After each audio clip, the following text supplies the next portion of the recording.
joining me. Oh, mercy. Back at it again. This commentary is pertaining to Kanye West. More nonsense from Yay Yay. Please check out my shorts and videos pertaining to the debacle that happened at the Grammys, pertaining to his wife unveiling herself naked under a mesh dress. If you'd like to donate to this great network, $Angie129 Cash App. Stickers and chats are welcome during the live stream. First, I want to give you an update pertaining to the two planes that collided out in Scottsdale, Arizona. This is the latest update. Thank you for joining me. And in Arizona, one person is dead and several others are recovering after two jets collided in Scottsdale. The jet is owned by Motley Crue singer Vince Neil. Neil was not on board the plane, but his girlfriend and her friend were. Thankfully, they were not seriously hurt. Motley Crue confirms the pilot was killed and the co-pilot was taken to the hospital. Scottsdale officials say the jet veered off the runway after its main landing gear failed and crashed into another jet on the ramp. All and right. In Arizona, one person... All right, everybody, that's the latest. Motley Crue member owns the plane, Mr. Vince. Girlfriend and friend were on board the plane. He was not. Pilot is no longer alive. Co-pilot sent to the hospital, and assumingly the other young ladies also went to the hospital. Prayers to those injured and also the person who perished, the pilot who perished in the plane that was on the runway. Just bringing you the latest events pertaining to breaking news, everybody. Once again, Megan Boswell trial is now on the docket, and today is day 6. I'll bring you a live later pertaining to that said information. We're going to talk about Kanye West, this the main event for this live stream. Thank you for joining me. I've got one viewing. Thank you so much. I'll let a few others get in here before I start my commentary. Take me a brief coffee break. It is rather chilly here in Knoxville, Tennessee today. It's rainy and it's chilly. So today is a perfect day for coffee and soup, everybody. Welcome to the Vault Excel. Bringing you guys more nonsense. All right, let's start with the first commentary pertaining to Kanye West. Shopify has deactivated a website that was selling Kanye West t-shirts embossed with swastikas. The website was removed because it did not engage in authentic commerce practices and violated Shopify's terms. So when you went to this website thinking you were going to be getting apparel by Mr. Kanye West, you were bombarded with a white t-shirt and a black swastika on the t-shirt. Now he knows better. He's one as of late, so he's being a busy bee. So he has now been his website has now been deactivated by Shopify, and he's also been removed by Mr. Elon Musk from X, formerly known as Twitter. Let's go into the belly of the beast and chop up this latest information pertaining to Kanye. He just doesn't stop. And this is just really sad that a person would be so ignorant and oblivious, African-American male that's ignorant.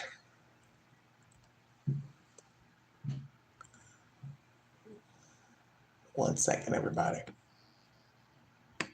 Kanye West is no longer on X after a 4-day-long anti-Semitic, racist, and misogynistic social media rant. The rapper shared a series of offensive and controversial tweets, sparking backlash across the platform. West tweeted throughout the weekend, voicing his support for P. Diddy, claiming he has dominion over his wife Bianca Censori, and declaring himself a Nazi. During the Super Bowl, he also ranted about Taylor Swift supporting her boyfriend, Kansas City Chiefs player Travis Kelce. Despite all this, few restrictions were placed on West's profile by the platform's owner, Elon Musk. A caution message warning of sensitive content was put on his profile on Sunday, more than 48 hours after his tweeting spree began. Friends star David Schwimmer called out West for his anti-Semitic social media commentary and implored Elon Musk to remove the rapper from the platform. The 47-year-old thanked Musk for allowing him to vent before seemingly logging out of the app. It is unclear whether West deleted his own account or if it was deactivated by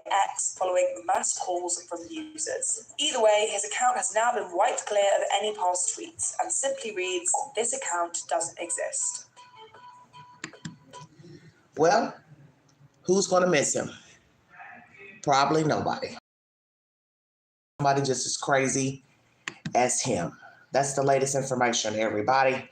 X account gone, deleted. People called in complaining, obviously, wrote in, tweeted in, which is however. So Mr. Elon Musk and the site. And also he's been removed. His website, shopping website, has been removed from Shopify. I'm going to bring you the latest information pertaining to this. Needs to get a damn grip. We also hear now he's ran to the aid of rapper Kodak Black for some reason. Kodak Black, you need to find you somebody else to talk to because Kanye West can't lead you nowhere. You're talking about the blind leading the blind. Yeah, I said that. Ye, after a weekend of spewing more anti-Semitic and hateful comments on X, offered a message of praise for the app's owner, Elon Musk.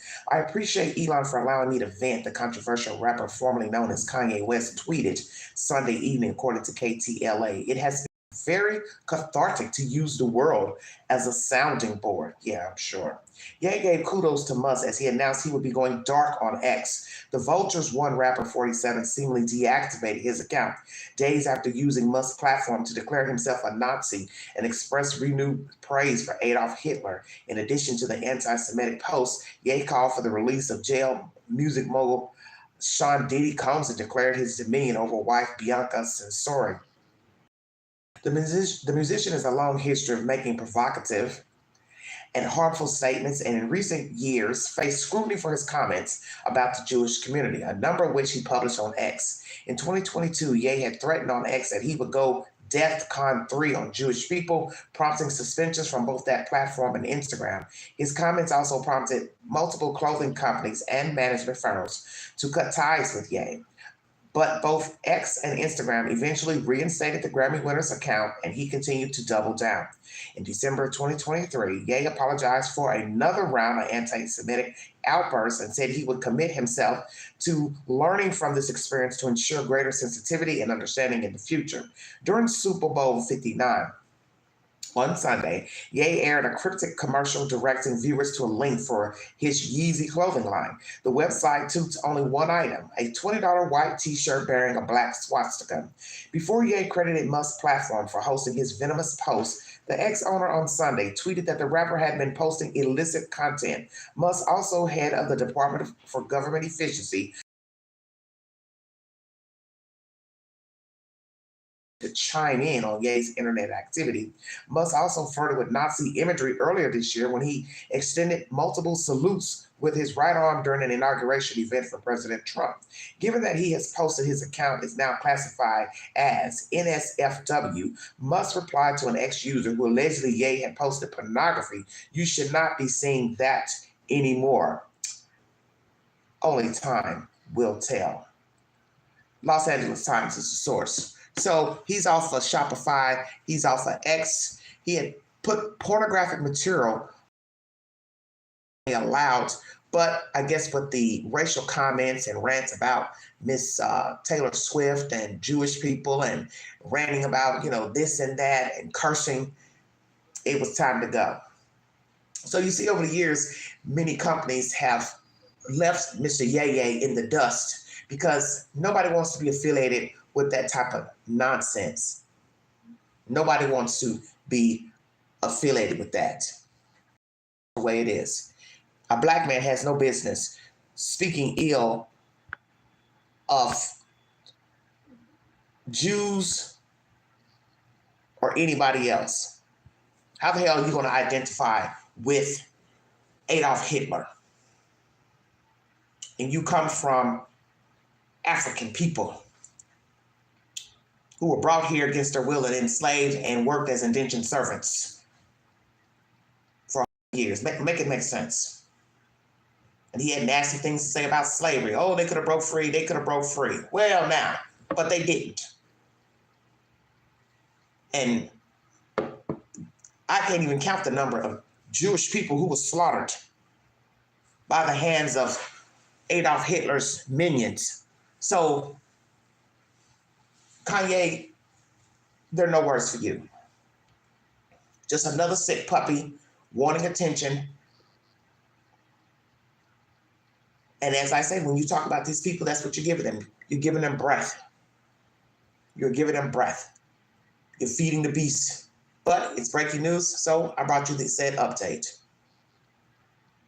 I'm not going to miss him having a voice to talk at all. So the only thing he has left is what? IG and Facebook. Yeah, maybe Snapchat. I don't know. We'll see how long it lasts. But those are the latest developments, everybody.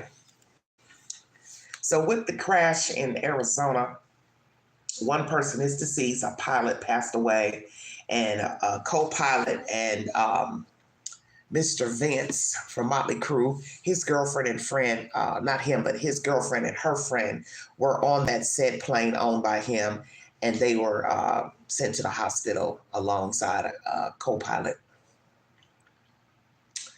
Very disturbing information. It is what it is. It is what it is. And they do have, the video has now been released if you want to watch the video of the said crash. It was an accident.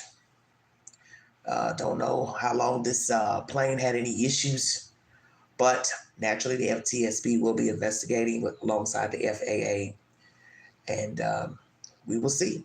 But those are the latest developments pertaining to the crash in Arizona. Slow rolling this today. Slow rolling, everybody. Slow rolling. He had the nerve to thank Mr. Elon Musk. Well, Elon shouldn't have let you sit up there and talk all that junk anyway. Just absolutely ridiculous. And thank God for Shopify getting rid of him. So he's been booted out of 2 venues at the same damn time. Now that sounds like a rap song. But this is the road he chose, so I don't feel sorry for him. This is obviously what he wanted. Once again, wanting attention. He obviously thrives for attention. He's obviously a very lonely, disturbed individual. As I said, I saw a spiral downward after his mother died, and it seems like he just wilded out after the death of his mother. And I don't think he's been the same. Allegedly, he has autism, misdiagnosis, bipolar. Oh, yawn, yawn, yawn. So now we want to use autism as an excuse for why we behave the way we behave. Are we serious? Okay. Just ridiculous. I was watching a video just a little while ago before going live, and it was showing a woman following him down a busy sidewalk. He was going to some type of event. And she pulled her camera out. And there was another guy, he had his camera out too, and the guy had jumped in front of him, filming him as he was walking down the sidewalk. Honey, he hurried up and snatched that lady's cell phone, Caucasian lady's cell phone. I don't know if he gave it back to her or not. And he's walking down the street with a damn jacket on, dark jeans, and a mask over his damn face. And I'm just looking at this fool. The most, just stuff that's so stupid, don't make no sense. Sunny day outside. I mean, I don't know where they were, but it was, it was sunny. It looked like it was warm. He's walking down a damn street with like a leather coat, jeans on, and a damn black mask. This man just don't got no damn sense. This when people are crazy. They just do stupid stuff. Stupid stuff for attention. Next, we'll hear he's damn schizophrenic. I'll wait. I'll wait for somebody to bring us the news that he's schizophrenic. That should be next. I don't know what his problem is, but I'm tired of hearing about him. And the fact that he was pleading with Donald Trump to to Sean Puffy Combs. Are you serious? What, you like men? Are we going to find out you like men too? Because everybody, has been, coming out the closet and falling out the closet as of late. So what are we going to find out later? Kanye, you like men? Yeah, I said that. Because what the hell you want that fool out for? For what? You want him out for what reason?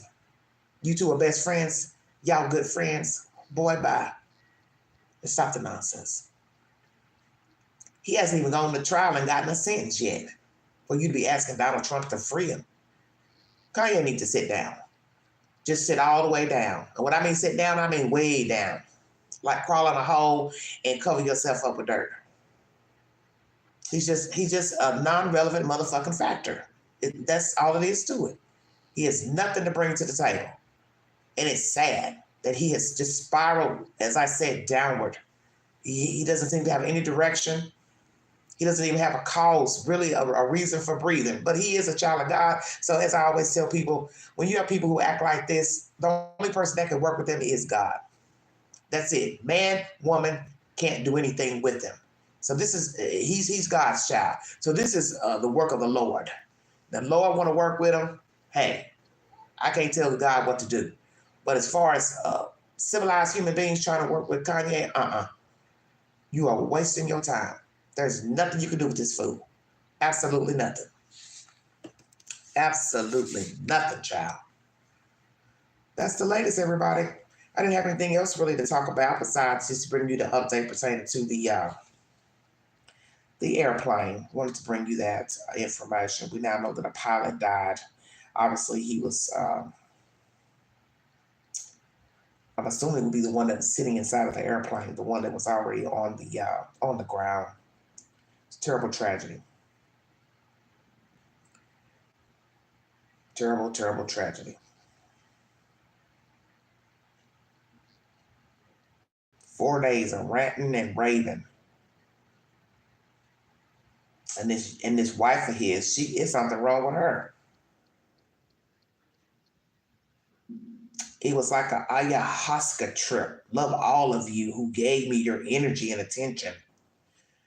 Till we connect again. Good afternoon and good night. Good Lord. It says moments before quitting the platform or being forced to quit, the Vultures rapper took aim at Taylor Swift as the singer attended the Super Bowl 2025 to cheer on her boyfriend, Travis Kelce. Throughout the matchup, the 14-time Grammy winner appeared on Jumbotron and was even booed by Eagles fans during one now viral moment. I really don't understand why they did that. Why they were booing her. Now, what was the point?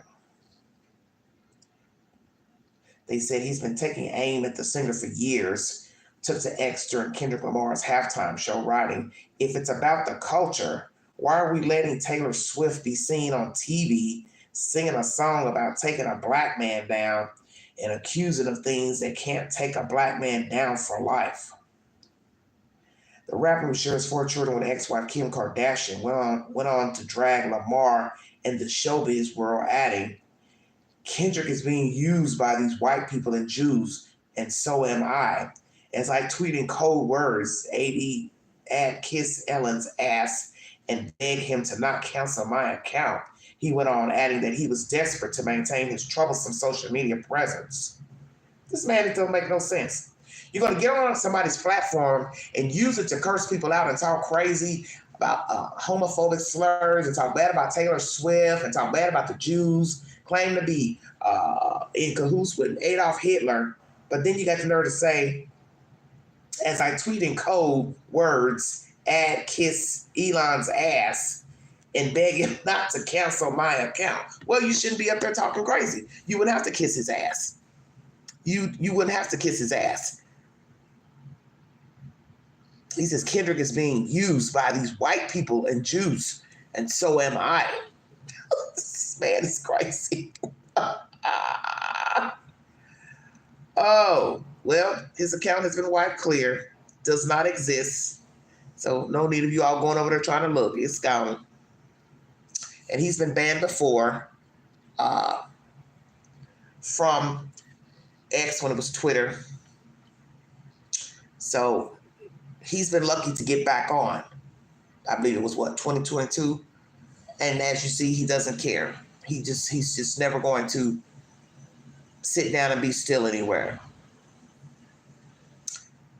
It says, in the lead up to West's departure from the platform, rapper kicked off his short-lived return to the spotlight by pulling a shocking stunt at the Grammys red carpet alongside with wife Bianca Censori. The duo made headlines after Censori 30 took off her fur coat in front of a sea of cameras to reveal a sheer, barely there mini dress without bra or underwear.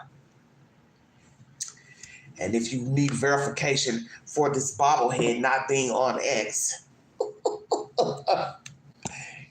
here it is. At Kanye West, this account doesn't exist. Try searching for another. I think's not. That's what I should put as my thumbnail. This account doesn't exist. He doesn't exist either. Because we're giving him 5 minutes of fame by talking about his dumb ass. He's atrocious. It says later that day, West revealed in an interview that he was diagnosed with autism after initially receiving an incorrect diagnosis for bipolar disorder. He also revealed that he stopped taking his bipolar disorder medication. Hours later, West took to X to unleash a nonstop rant during which he voiced his support for Sean Diddy Combs and Chris Brown, both of whom have faced sexual abuse allegations as the former currently remains incarcerated. Well, let me ask this. When he got diagnosed with autism, doctor, did you recommend him take any meds? I'm just curious. If so, Kanye, are you taking them? Obviously not. West's post on the platform grew increasingly vulgar and disturbing as he admitted to having dominion over his wife and praised Adolf Hitler, writing, "Hitler was so fresh. I'm racist stereotypes exist for a reason and they all be true." He wrote in the since deleted tweets, "Some of my best friends are Jewish and I don't trust any of them." This man can't even speak English. He says, "I'm racist." Oh, he didn't put a comma. "I'm racist." Then it says stereotypes exist for a reason and they all be true.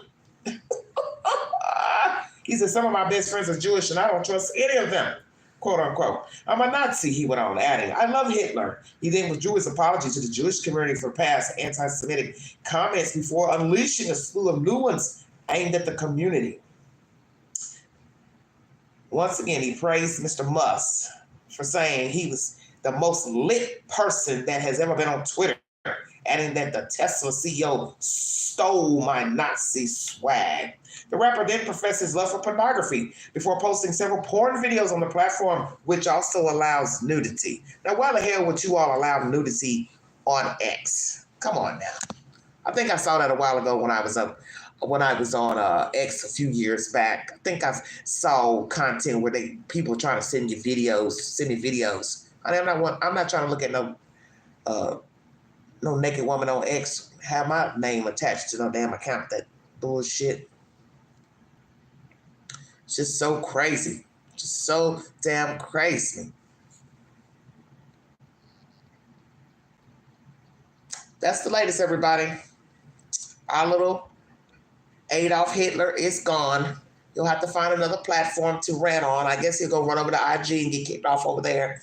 He don't have nothing left but IG, Facebook, Snapchat. So if you want to follow that buffoon on one of those platforms, knock yourself out. He's useless. And this woman with her half-naked ass, she's stupid to be running in behind him, looking like a damn fool. Two fools together. Now, mother or father living, she don't have friends, she don't have relatives. She don't care about people seeing her naked, standing on the red carpet, and then they leave, making people think they got kicked out, but they left. I guess he figured he wasn't going to win any awards, so he drove off into the sunset with his goofy-ass wife. These people are just ridiculous. It's just amazing the things that people do for attention, to stay relevant, to remain relevant. That means you don't have any confidence in yourself. If you feel like you've got to go do all these crazy, tricks, and what type of woman wants to show herself naked? That should be for you and your husband, not for the world to see. Wow. Just don't care. Just don't care. Just don't care.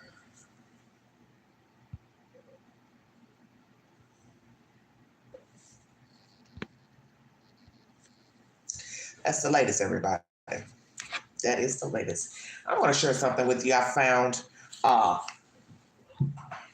last night, since this is a short live, I'm 25 minutes in. Welcome to the Vault XL. Welcome all new viewers and subs. Hit that like button and feel free to follow the Queen here on YouTube and also on the Newsbreak app. Download the app and get breaking news. Stay safe. I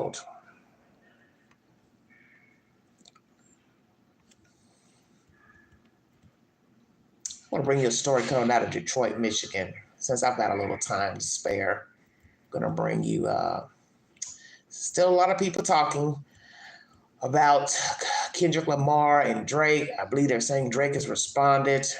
Don't know. One thing says he apologized. One saying I'm suing him. I don't know what's the truth, but I'm not going to keep talking about them buffoons either because I don't got time for that damn nonsense. Everybody needs to grow up, get it together before somebody ends up hurt or dead. Now, this is a great piece pertaining to Wendy Williams. I watched it this morning or late last night. It was very, very good. It's a story about Wendy Williams and an Ellen Greenberg, a woman that was brutally murdered in her apartment. It was a New York apartment. Very good content. Let's go to Detroit, everybody. I want you to hear this crazy story. Matter of fact, we're going to talk about two stories before I check out of here. We're going to talk about this children found dead in a Detroit parking garage, and then we're going to go to New Orleans where a guy was from the Midwest. He went out to cover the Super Bowl. He ended up murdered in a hotel room. Let's chop it up, everybody. Let's chop it up.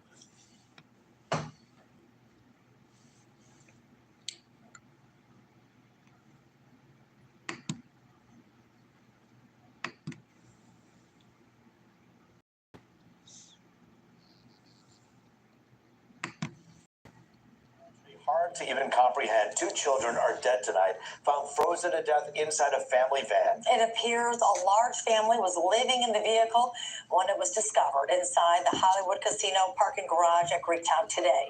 Fox 2's Jessica Dubnak has been following this story since she broke it, actually, and it is so sad that this happened to this family. What's the status now? What's going on with the mother?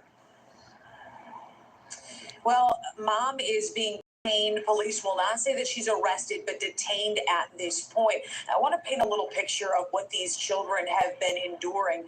When police went up to the van earlier today to seize evidence, they found just a couple of blankets inside, and the two children that were frozen to death, the 2-year-old wearing a T-shirt and a pull-up, and the 9-year-old wearing a T-shirt and joggers. Police say this is now a full-blown criminal investigation.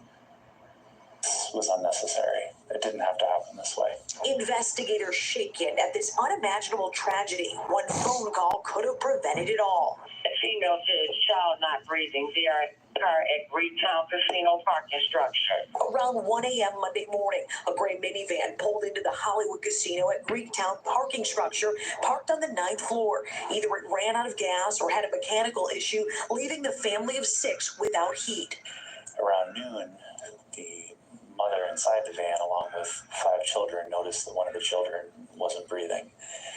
And she called family to come help to convey to Children's Hospital. That was the 2-year-old. Then not long after, the mom called the same family member, their godmother, to say the 9-year-old child was not breathing. Both were taken to Children's Hospital downtown, pronounced dead. Doctors believe they froze to death. Sad, very sad, especially as a father. I just can't imagine what the family is feeling. I wish that hadn't have happened.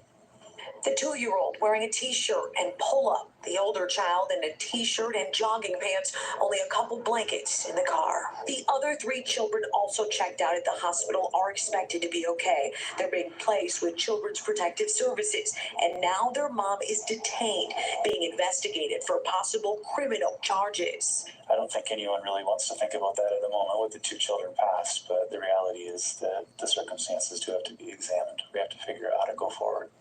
The city of Detroit has a helpline set up for unsheltered people. The number is on the screen. It's up and running 6 days a week. When you call the helpline, there's a specialist that will answer the call and walk the family through the resources and services that are available.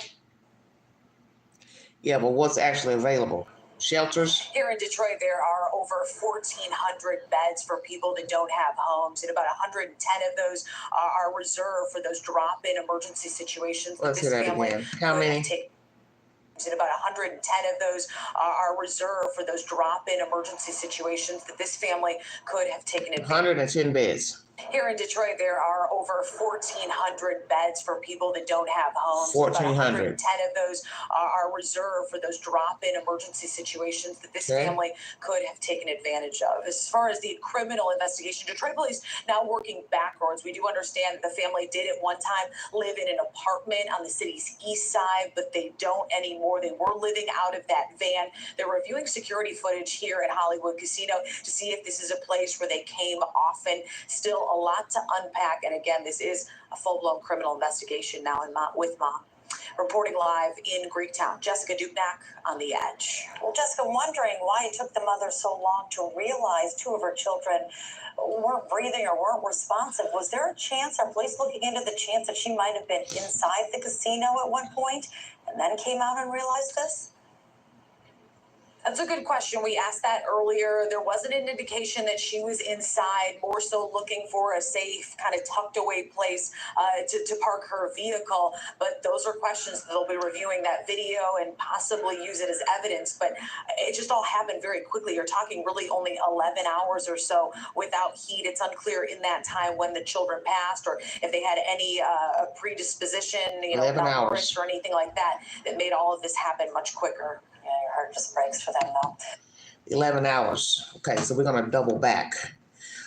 Two of the children deceased. She had a total of 5 children. They're sleeping in a van. They were in an apartment. When was the last time they had an apartment? What happened to the apartment? Couldn't pay the rent? Well, is the mother on drugs, alcohol, abuse, any allegations of child abuse, child neglect by DHS, Department of Human Services of Detroit? Where are the fathers of the children? Do the children have the same father? The fact she called a woman a godmother. Could this woman not take a ring with her children? Does she have family in the area, friends in the area? Do any of the baby's fathers live in the area? Was she inside the casino gambling? You hear this reporter talking about 11-hour span. So that's not good. So we have to wait on an update to see where her movements were when the van was parked. Did she get out of the van, go in the casino, do her thing, came out, then realized her children were dead, panicked, and then started calling this godmother, whomever, to notify her that the children are deceased? It's interesting. You're calling once, one's dead, and you're calling back, second one dead. The fact the 2-year-old's in a pull-up and a T-shirt. Why?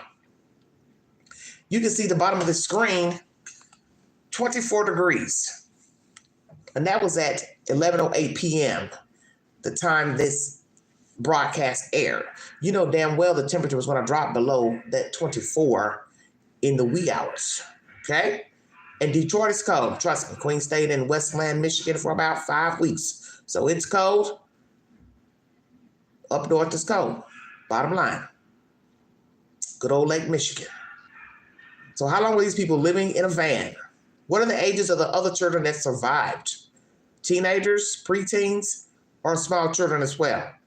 Why do we have 2 dead children and not a total of 5 dead children? Stay woke. And then the age span is interesting. So let's do this. 2-year-old in a pull-up and T-shirt. 9-year-old in a T-shirt and joggers. Both dead. 3 other children alive. Now in the state's care. They only had a few blankets in the car. Why were 2 of the children half dressed? So were the other 3 children dressed? Make it make sense.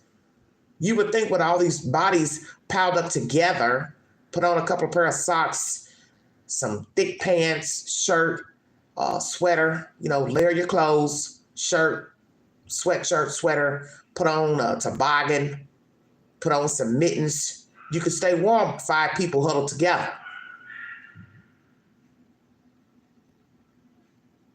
So are we talking about 3 rows of seats in the car? 2 seats in the front, second row seats and then a third row? Could it be that the 2-year-old and the 9-year-old was sleeping by themselves in one of the rows and that's why they froze? Help me understand. How many blankets were on the 2-year-old and the 9-year-old? What is the state of the other 3 children that made it to the hospital? This is some baffling information. Was this woman gambling in this casino? If so, how long was she in the casino? Did she win any money? Once again, how long has she been homeless? What happened to the apartment she had?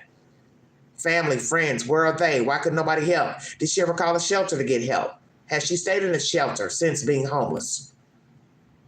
Drug addict, alcoholic, what are we talking about here? What is the age of the woman?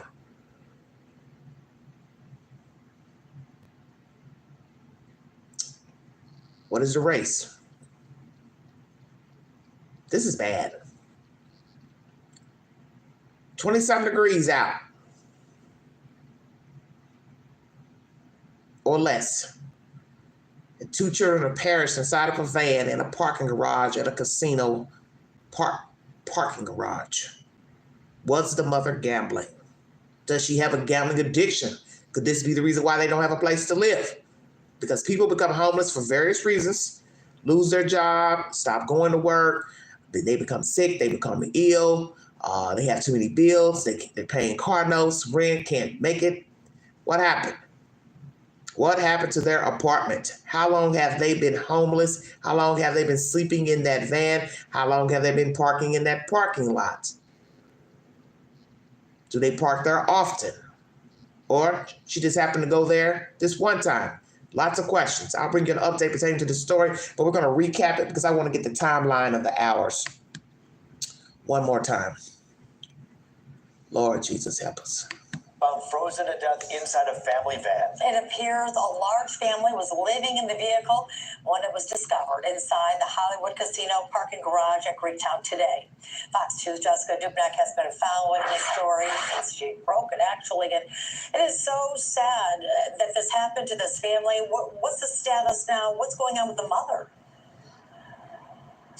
Well, mom is being detained. Police will not say that she's arrested, but detained at this point. I want to paint a little picture of what these children have been enduring. When police went up to the van earlier today to seize evidence, they found just a couple of blankets inside and the 2 children that were frozen to death. The 2-year-old wearing a T-shirt and a pull-up, and the 9-year-old wearing a T-shirt and joggers. This is now a full-blown criminal investigation. Was unnecessary. It didn't have to happen this way.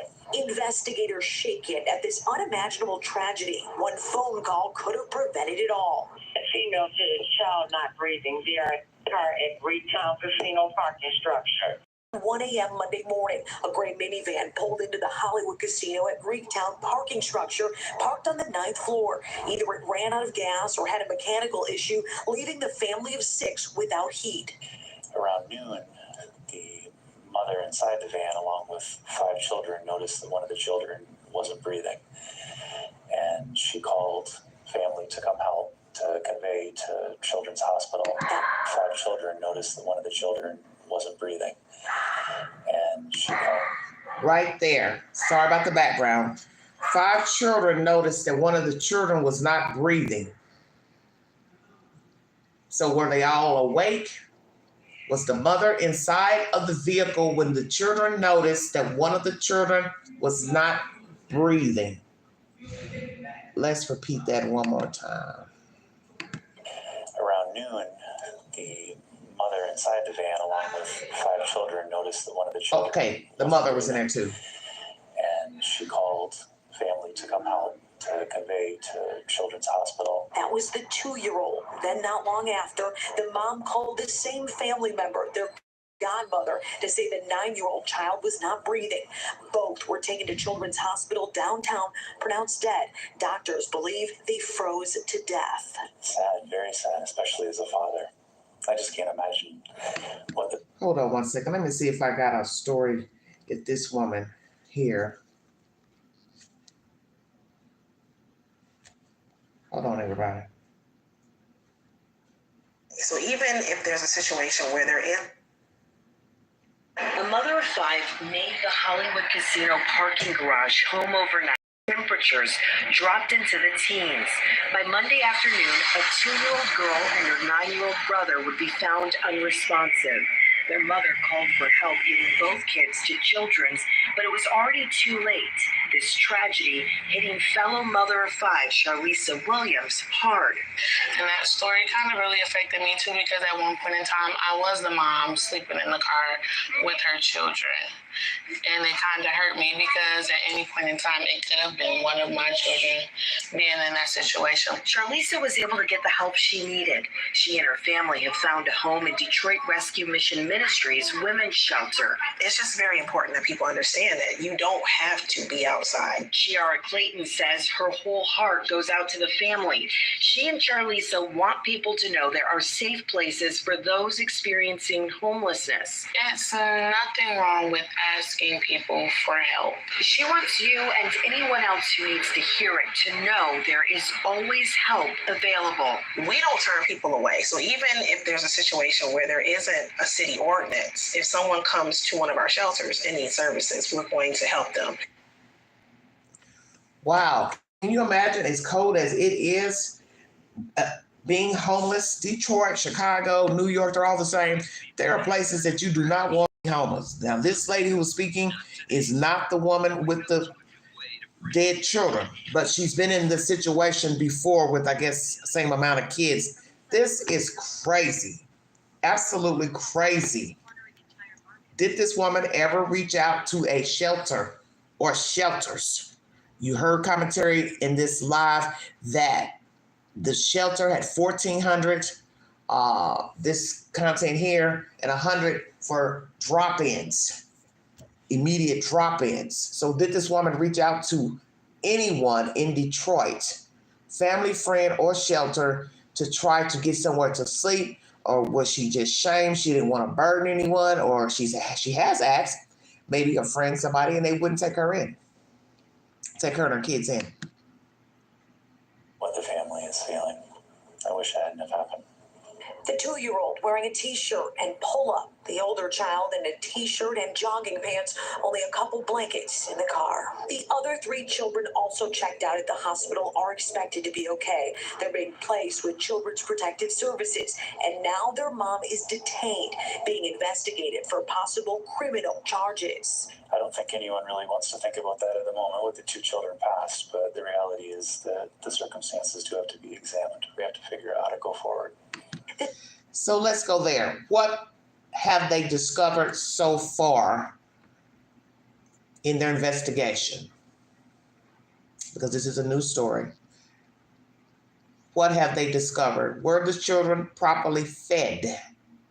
Okay? You got to remember they're living in a van, so they're probably not getting access to take baths.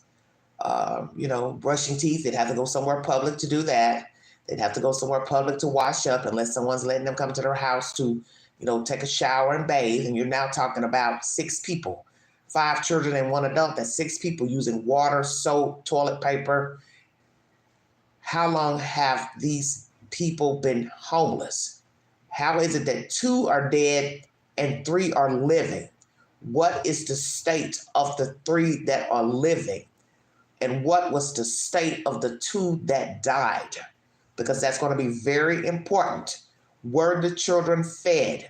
Were they malnourished? When was the last time they went to the doctor? How long did they live in that apartment on the east side? Why are they not living in that apartment? How long have they been out of the apartment? Were they evicted? If so, why? Lots of questions.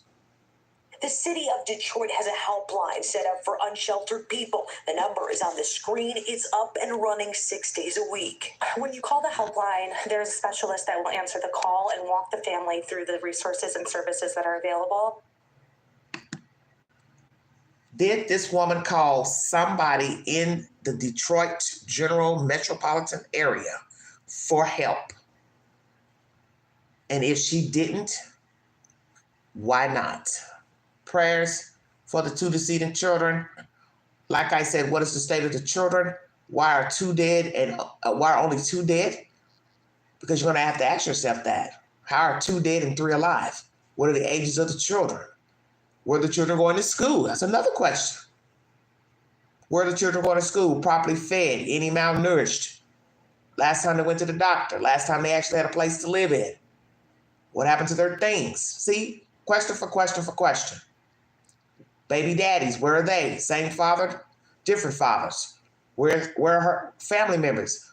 Why hasn't anyone taken this woman in? Did she tell anybody about her situation? Have the children missed school? Lots of questions. And once again, any reports of child abuse or neglect pertaining to this woman and her children. When I get an update, I'll bring you that said information. And will she be arrested for child neglect?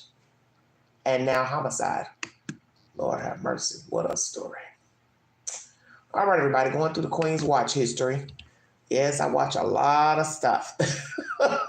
Queen has a lot of stuff. Yeah, that's the video of Kanye and the woman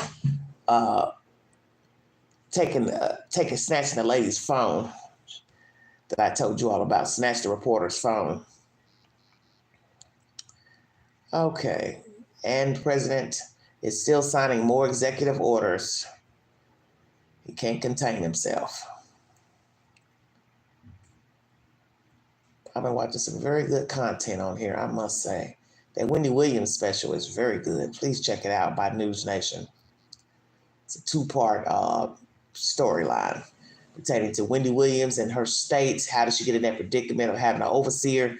And then the Ellen Greenberg case of a woman who was found stabbed to death. I believe it's just a story in her apartment. They ruled it suicide, but now the ruling has been changed by the same medical examiner.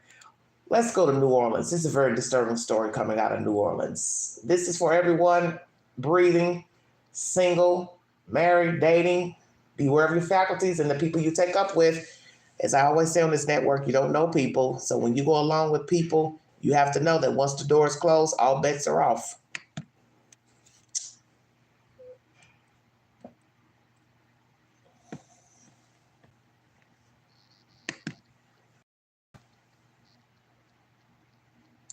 Brief intermission. YouTube got to get its money.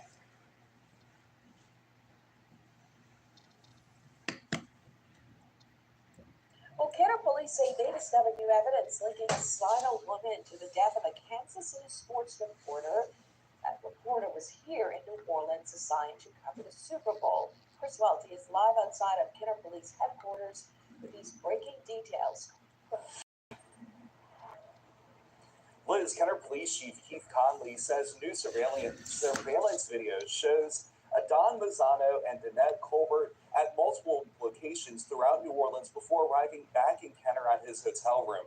Police say Mazzano and Colbert were caught on hotel surveillance Wednesday morning, entering his room. Conley says video shows Colbert leave the room, come back, and then eventually leave alone.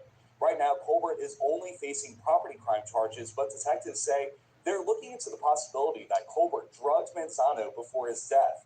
Conley says Kenner PD is working with the Attorney General's office and Troop NOLA to coordinate investigative efforts. Detectives are conducting a forensic audit on multiple seized electronics, including 3 cell phones, one believed to be Mazzano's. The goal is to see if there is any digital evidence connected to Mazzano's death.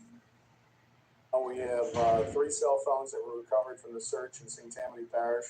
We have possession of those cell phones. We believe one is the victim's cell phone. We're doing a forensic dig down on those 3 phones to see what kind of evidence we can recover from that. Project NOLA has reached out to us, and they're working with us to create a timeline throughout the French Quarter.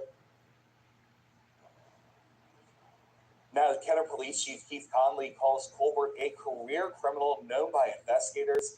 Conley says Colbert faced similar charges and accusations in Vegas as well as Jefferson Parish. The chief says multiple people have come forward claiming to be a victim of Colbert since Friday's press conference. Conley says investigators are also looking into an unclassified death at a French Quarter hotel in December 2024. Conley says those tips are being given to the appropriate investigators. As for the toxicology report, we're told that report will take several weeks. Reporting live in Kenner, Chris Welty, Fox 8, Local First. All right, everybody. The original. Very interesting information guess he picked this woman up somewhere. They decided to go back to the hotel room. A little hanky-panky took place, I'm assuming. And he's now dead. So what did she give him? Just asking. Aiden Manzano, 1997-2025. Wow. Let me see.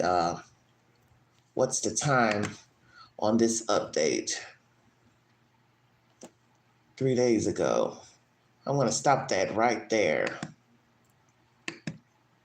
Kenner Police. That's right outside of New Orleans. Yes, I remember. I think we stopped there when I got off the plane a few years ago.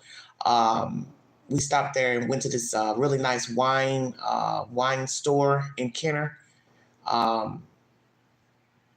It's matter of fact, I believe that's where the airport is. New Orleans Airport. Well, that sounded familiar. Okay, I wanted to bring you an update pertaining to these kids, but I can't find it. They said they had a noon. That's an hour behind me. 2 hours ago, 7 hours ago. I don't see an update. Fox 2 Detroit. Hold on 1 second, everybody. I'm trying to find an update. 7 hours ago, 11 hours.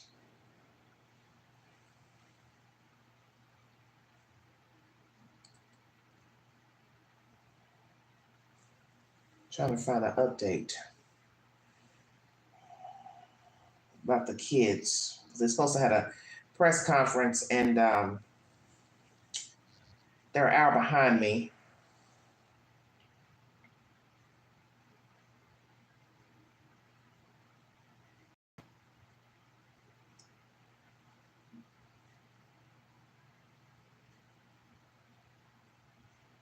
Everything says Fox 2 Detroit.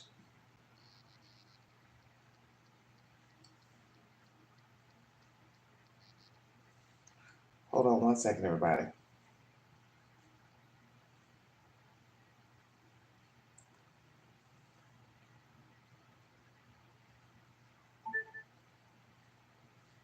Two children found dead in van in Detroit. I got the latest for 2 children freeze to death in van outside Detroit. The first headline from Detroit News is Duggan calls for review of some services after 2 children died of hypothermia in parking structure. Okay, but where's the update?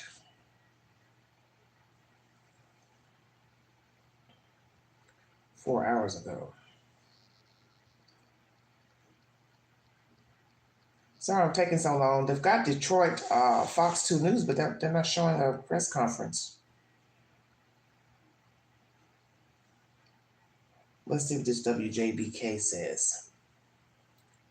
Wow.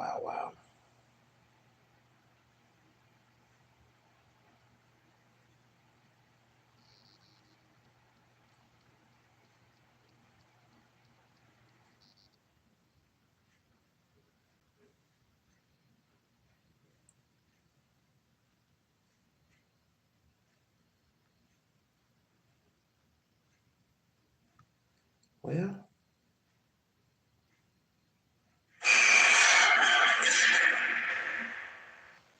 sorry about that.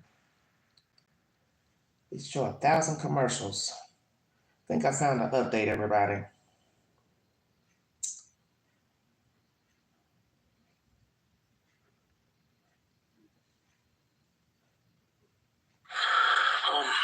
Here to give an update about the tragic situation that happened with 2 of our young people, children, that preliminarily it looked like they froze to death, died from exposure to hypothermia. So everything that I'm going to give you at this point is preliminary in nature as we continue with our investigation. So therefore, it could be subject to change, and I'll give further updates later.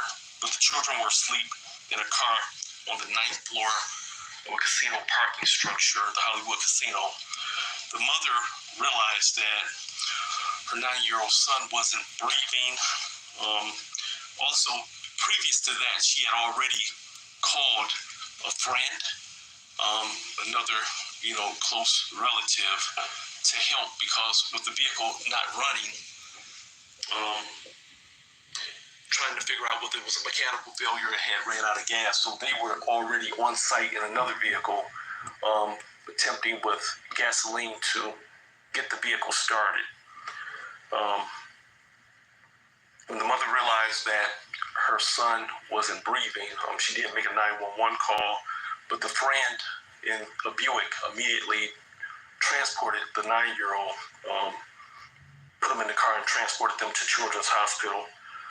While en route to Children's Hospital, as they checked on the other children that were in the van, and it was a total of 5 children in the van, they realized at some point that the 2-year-old wasn't breathing, and so a telephone call was made to the friend that was transporting the 9-year-old at Children's Hospital to return so that the 2-year-old could be picked up. Once the vehicle returned, the Buick, we have videotape where we see the whole entire family get into the Buick, and they all were transported to Children's Hospital. With that, like I said, the call came in at 12:12 from the mother. It was very limited information that was given to our 911 call taker as to the location of where everything was happening. It was just at the casino, no description of the vehicle, etc. Our call taker continuously kept the line opening, trying to identify where in the description and what was going on. A 911 call taker called the mom back numerous times, and ultimately we received a call from the hospital that they had 2 children there who were deceased. Our officers responded to the hospital. The hospital had notified us at 12:47. Our officers, like I said, responded to the hospital, and from there we continued with the investigation, talked to the mother, and also talked to the grandmother, and they were able to give us the specific locations as to where the van actually was that was parked on the 9th floor at the Motor City Casino.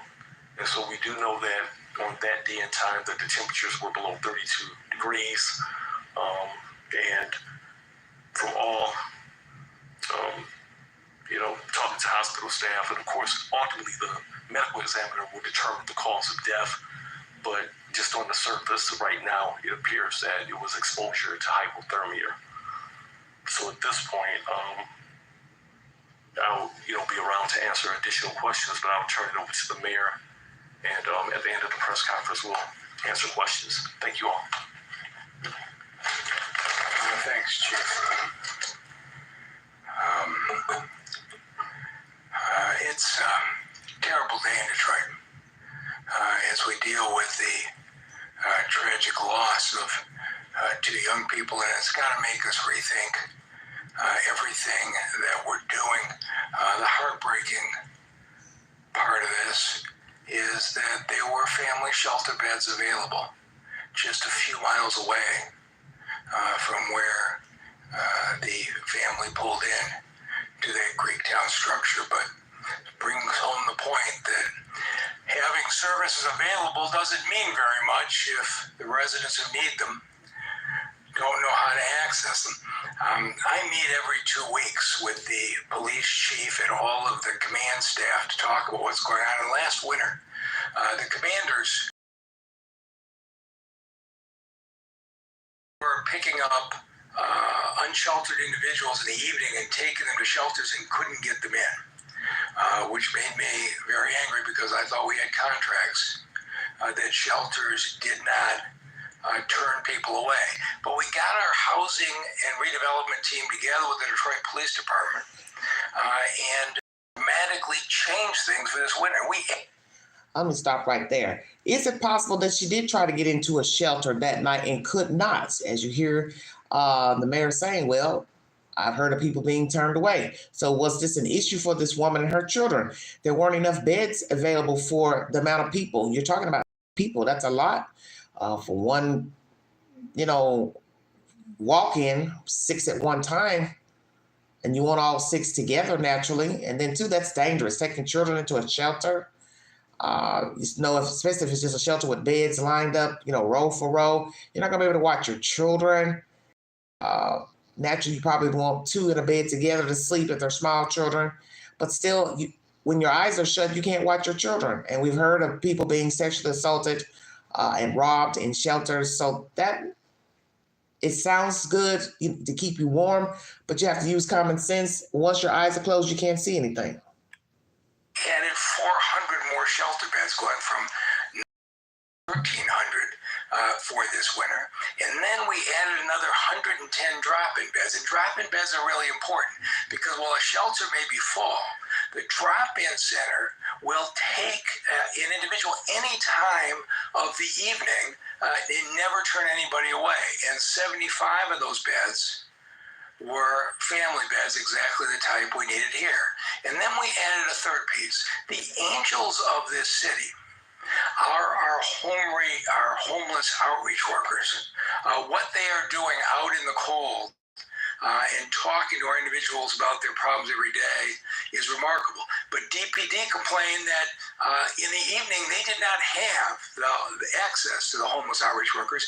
And so this winter we put the outreach workers on 24-hour shifts, continual service, so that any time of the day or night, DPD can immediately reach an outreach worker and place an individual.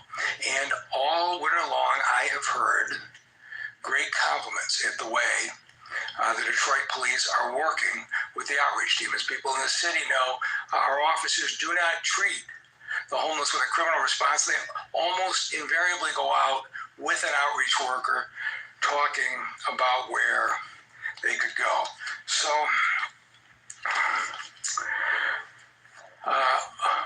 as we look at what happened here, we know this has been a lot colder winter.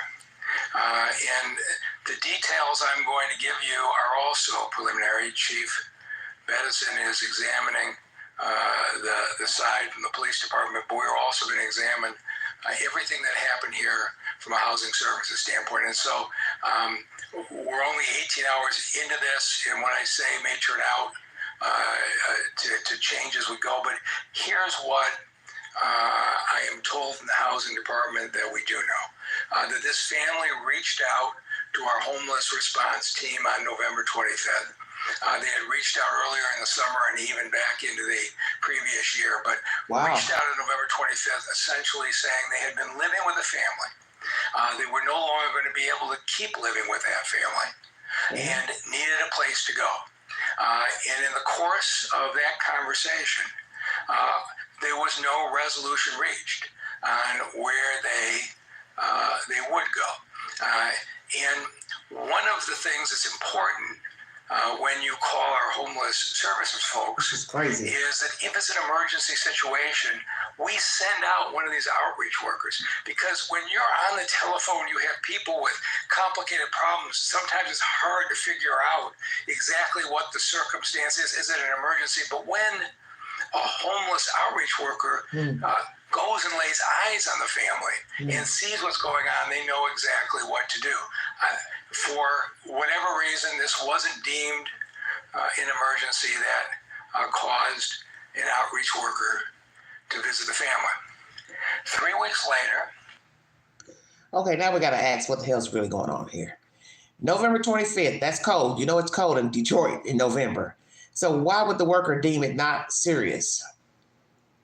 I'm confused. If she is staying with some people and the people want her out, well, how's it not deemed important? She can't make the people make her, she can't stay there if they don't want her to stay there. The person say, hey, you got to go, you got to get out of here. And then they went to the home or they met her in her van or whatever. I'm confused. Why did the worker assume it was an emergency type situation?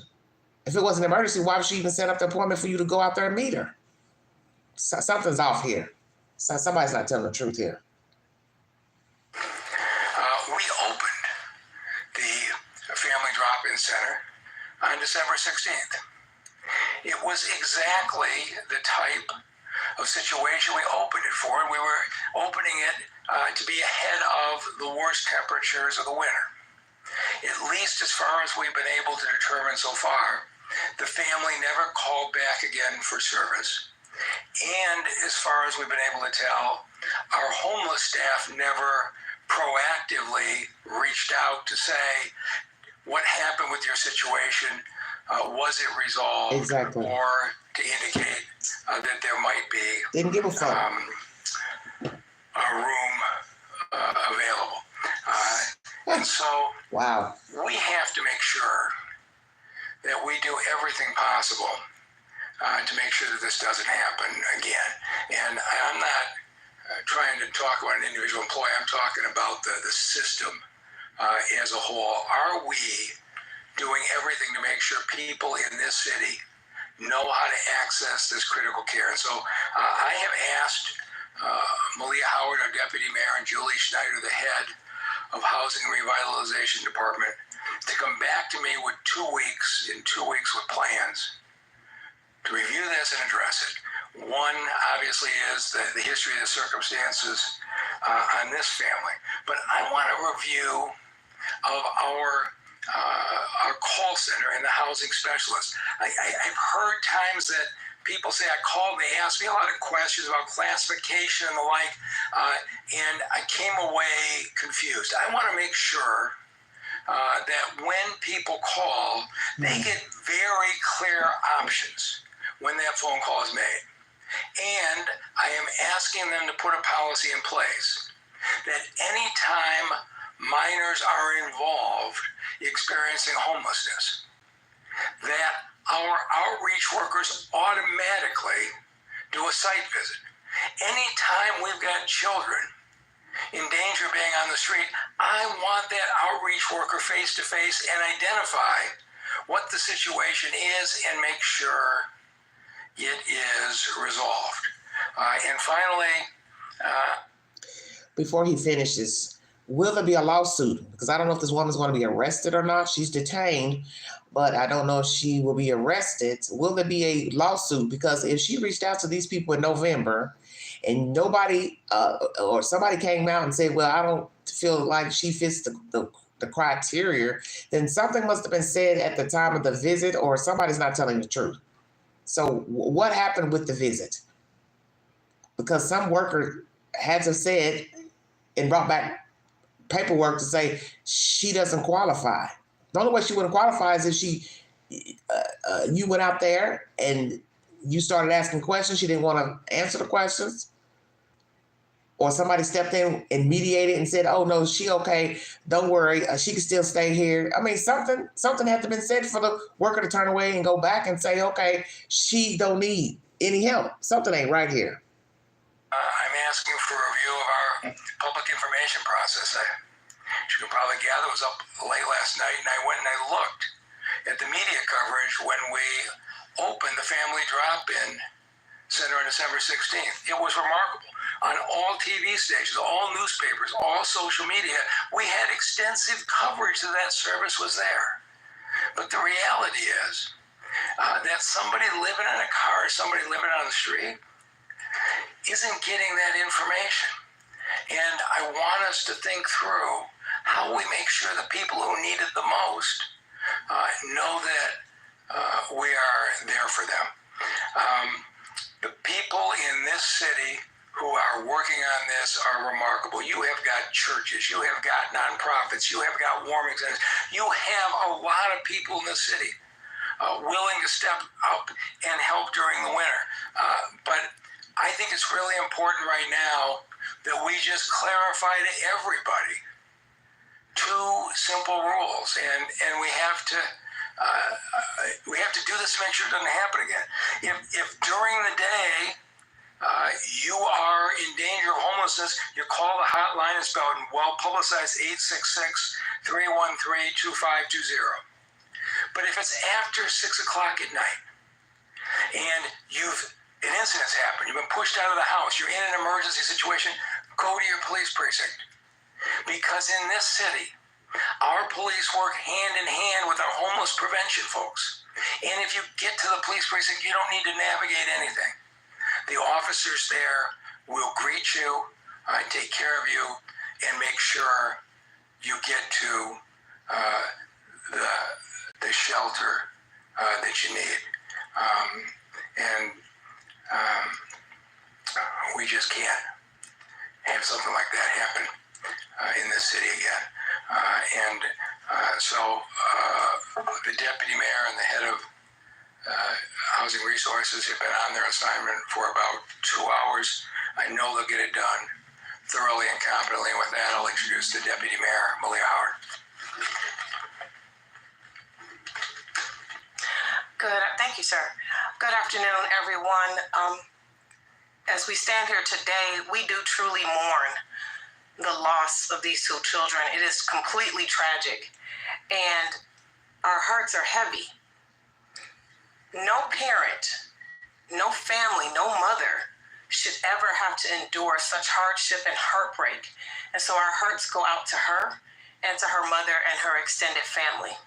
As Mayor Duggan just stated, over the course of the next 14 days, my team and I, along with Director Schneider and the Housing Department, will undertake a complete process review of what has happened. And we will provide the mayor with that feedback and those actionable items within 14 days.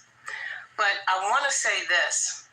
If you are experiencing homelessness, if you are living in your vehicle, if you are on the imminent danger of being put out, please contact 866-313-2520.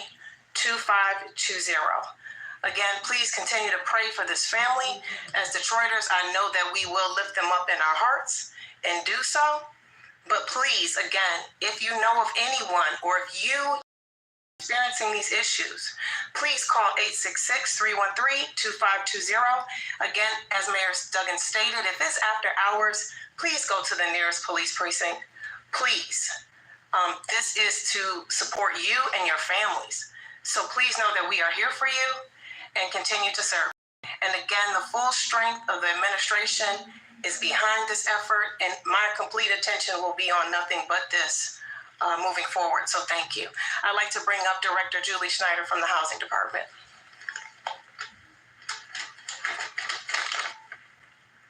Hello. We're certainly saddened to be here today as we mourn these tragic losses. I certainly share in the sorrow as we mourn the death of 2 of Detroit's children. Just 2 weeks ago, I was out with the outreach teams on the east side of Detroit as part of the annual count of unsheltered households.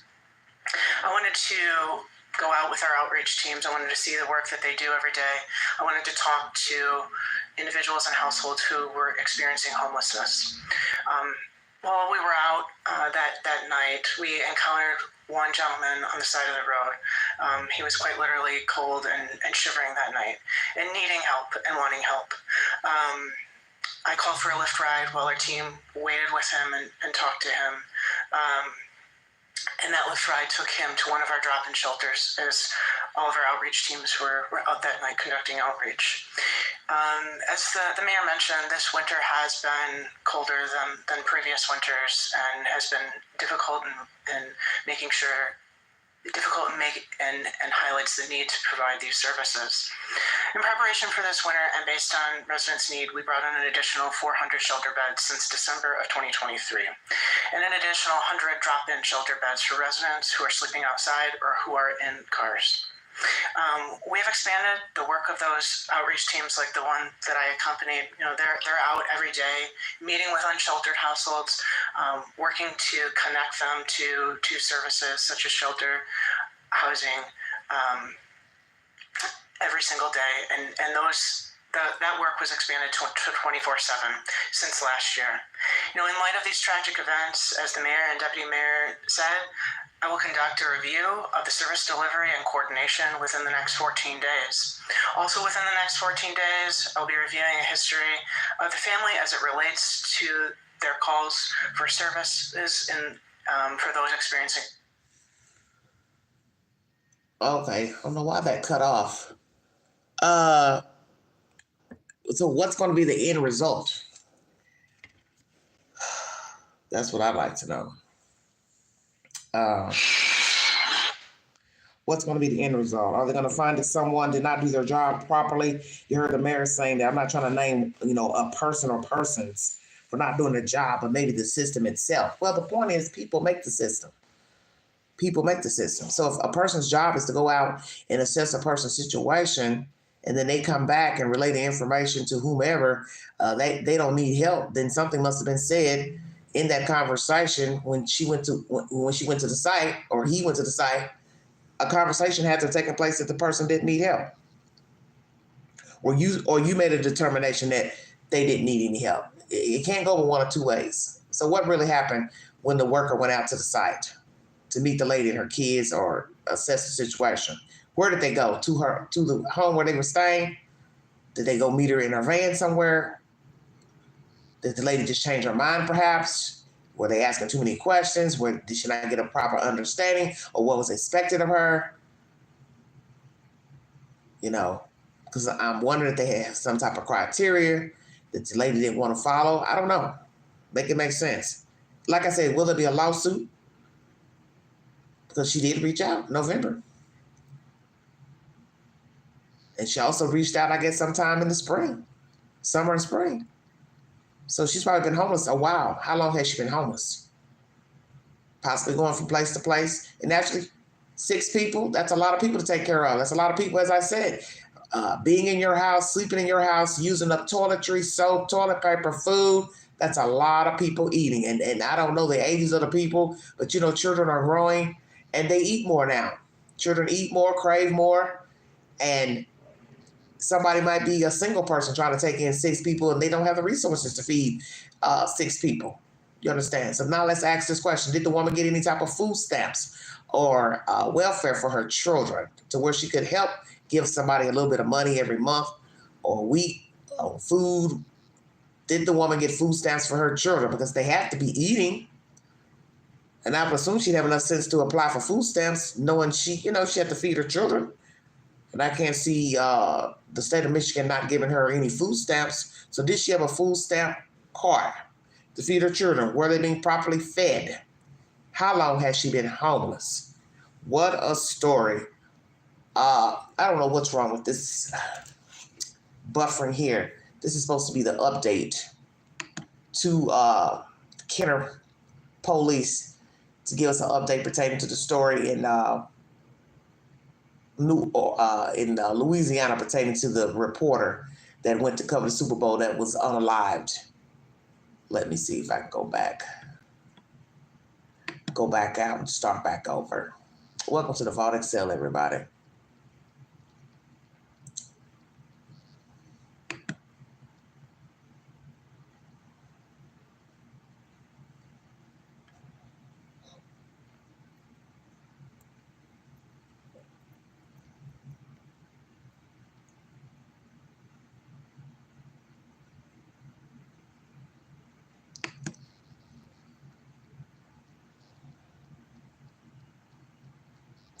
All right, that's a little bit better. Buffering. Sorry about that. I'm not near my router. She's a very sensitive young lady.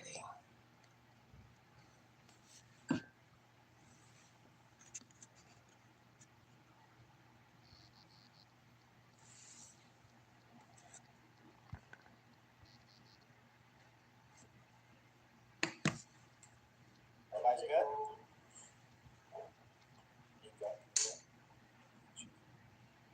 Second storyline, everybody. Today, I just wanted to give an update on the circumstances surrounding the death of Mr. Mazzano.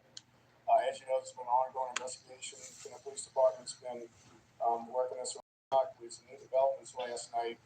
And just to back up, upon the detectives processing the hotel room, Mr. Mazzano's hotel room, they had discovered that a credit card was missing. It was the same credit card that was used to check into the hotel, as well as a cell phone that was missing. They additionally went to the front desk and reviewed the video surveillance from the security cameras in the hotel. And that's when they observed Mr. Mazzano arriving at his room about 4:30 to 5 in the morning on February 5th, entering the room. Short time later, the female left and then came back. And then by 6 a.m., she left and never returned. Mr. Mazzano was not seen on that security footage 2 times. after entering that room. Investigation led us to develop a suspect, Ms. Dante Colbert, who is on the screen behind me. Ms. Colbert has quite a record in rap sheet for confidence games, access device fraud, and robbery schemes. So the investigation led to a search warrant and an arrest warrant, one being issued for the person of Ms. Colbert and the other for her residence in Slidell. The Kenner Police Department, along with the Major Crimes Task Force, did locate Ms. Colbert in the city of New Orleans last night about 10:30. She was taken into custody. She is still in the city of New Orleans being processed as a fugitive. With the assistance of the St. Tammany Parish Sheriff's Office, a search warrant was executed at her residence, at which time Mr. Manzano's credit card and cell phone were located inside that residence. Some narcotics were found, as well as a stolen firearm. Wow. Hopefully the firearms related to this case. So that's what we have at this time. I'm willing to answer any questions you might Wait have. 1 second. He said related to the case? Hold on. So that's what we have at this time. I'm willing to answer any questions you might have. Those credit card and cell phone were located inside that residence. I wonder why she didn't have them with her. Were found, as well as a stolen firearm. We don't believe the firearms related to this case. Okay, not related. So that's what we have at this time. I'm willing to answer any questions you might have, and we will make available the pass arrest. It's important to note that Ms. Colbert's criminal history does include 2 instances where she drugged a victim and stole his access device cards and things of that nature. But right now, the only crime we have are property crimes. Like I said, this investigation is still ongoing. I just want to give you an update, but as soon as the coroner finishes with his findings, and they will classify as either homicide or whatever death the evidence leads to, and then these charges could be included. Wow.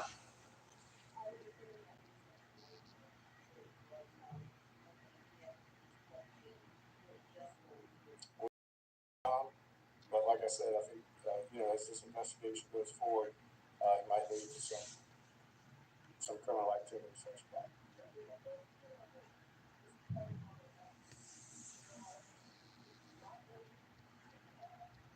I don't have the information as to the pings of her cell phone. I guess it was shortly after the warrant was applied for and received. We have not had her back in this building yet. She's being booked as a fugitive in the city. So as soon as that process clears up, the investigators are anxious to sit down and talk to her. It is Danette, Daneette, Colbert, Colbet. And we'll be disseminating pictures and information on that.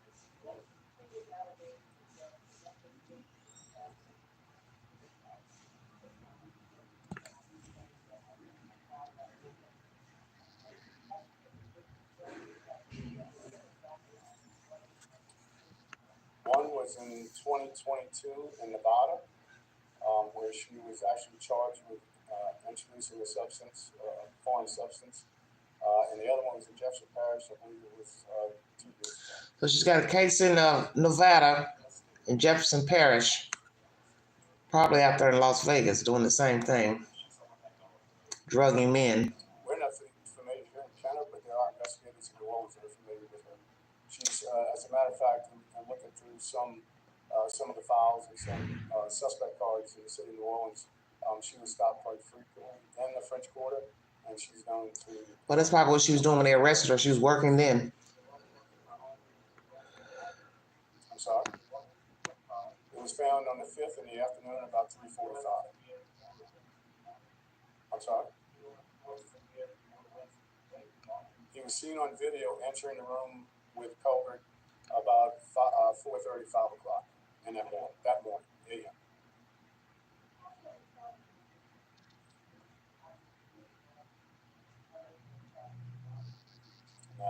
I wouldn't be comfortable saying that at this point.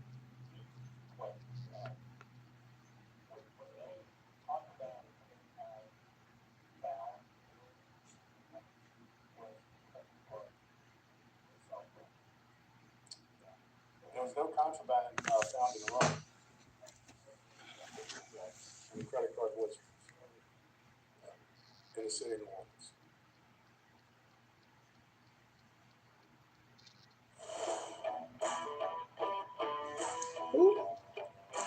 Sorry about that, everybody.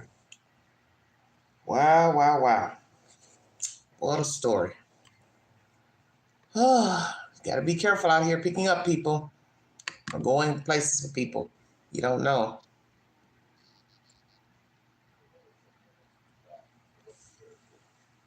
Well, we take us where the evidence leads us. We investigate, we don't speculate. So I think in the next 24, 48 hours, we'll have a lot more answers. I mean, these detectives have worked around the clock and have developed this case this far, which, I'm impressed with. So we'll have more answers this time tomorrow for sure. And as we get information, we're going to pass it on to you, which is the reason we're here today.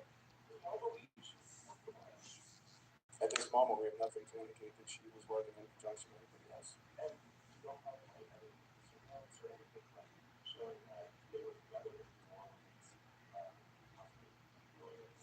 Well, like I said, we're still putting information together. Our investigators are working with an OPD to see if there's any information such as that. That's one reason we put out the release this morning with a picture asking anybody if anybody has any information, if they've seen her in and around the city of New Orleans with the other potential suspects or victims, please notify us immediately. That could help us go a long way. I believe there are other victims.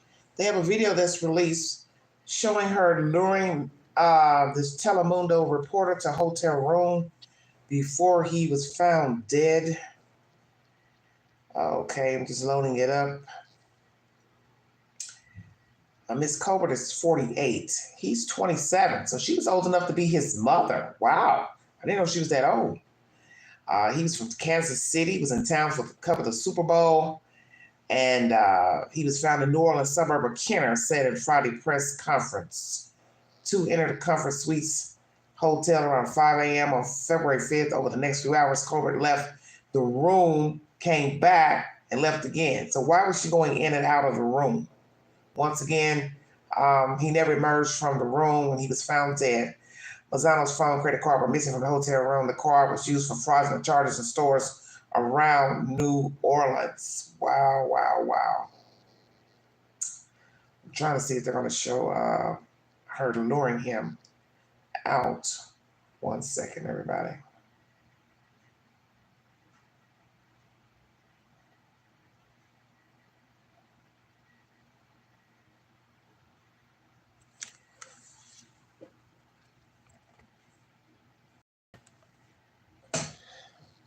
That's a picture of the suspect.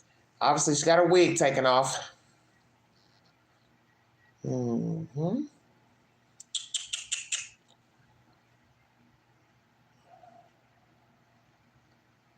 "21 years older than the victim." Very interesting. This is a picture of the victim. Kansas City reporter, no longer alive.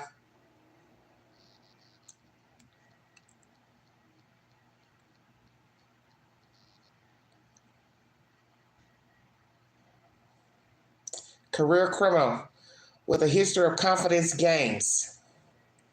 Wow. Property crimes, not murder, although the investigation is still ongoing. That's another photograph of her, I guess, arrested at another time. Just bringing you said updates.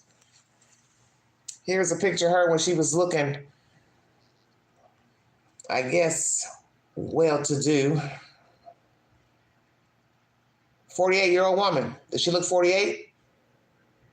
Wow, wow, wow. This is crazy. He is 27, the decedent. She's 48 years of age.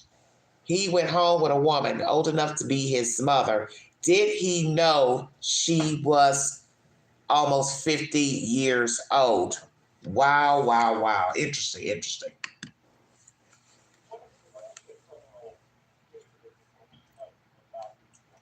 I thought they were going to show a video of her luring him out. Definitely a career criminal. All of her crimes are against persons such as access device frauds, simple robberies, thefts, things like that. Credit card fraud, theft.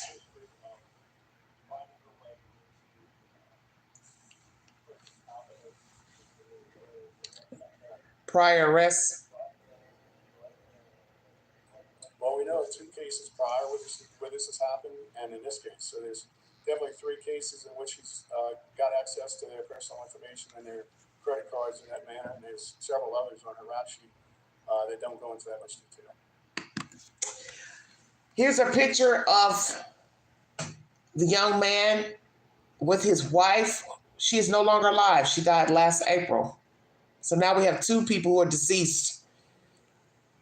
She died in a car crash,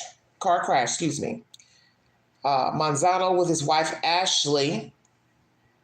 Lord have mercy, how terrible is this? She died in a car crash last year, and now he's dead from a drugging by this African-American female here. Stay woke, everybody. That's why I say you have to be very careful the company you keep, because you don't know people. And we do have women who are also deviant.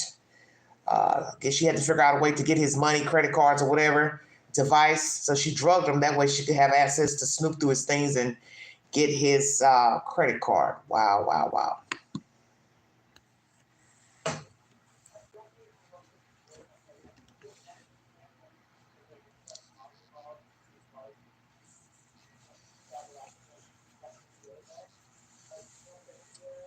I don't know their whereabouts. I know the coroner's office is responsible for notifying the next of kin and making those notifications. And they also had a daughter that was injured in a car crash. There's still evidence of the crime, but at one point we'll be able to. Well, there's a lot of confusion out there about which hotel it is. So it is the Comfort Suites here in Canada. And I feel I have to say that because some other hotels have been misnamed in the media. And it's just, just not fair. But yes. Yeah, so St. Tammany Sheriff's Office actually helped us execute the warrant of the residents, and they found some the stolen firearm. They found some narcotics that they're handling that part of the case. Narcotics, stolen weapon. Whose weapon? Who's the weapon? Who does the weapon belong to? How long has she had it? She has a history of crimes, Jefferson County, Parish, New Orleans, Nevada. How many places does she have criminal records with thefts, robberies? As I said, once again, we're talking about a 48-year-old woman who does not look 48, at least in the pictures where she's dressed up. He's 27 years of age. His wife just passed away last year in a car crash. Miss Ashley, condolences to the family and condolences to the death now of Mr. Manzano. They have a girl child. Who's taking care of the girl child? Was he taking care of the girl child? Now a child is without 2 parents. Will this woman be charged with murder?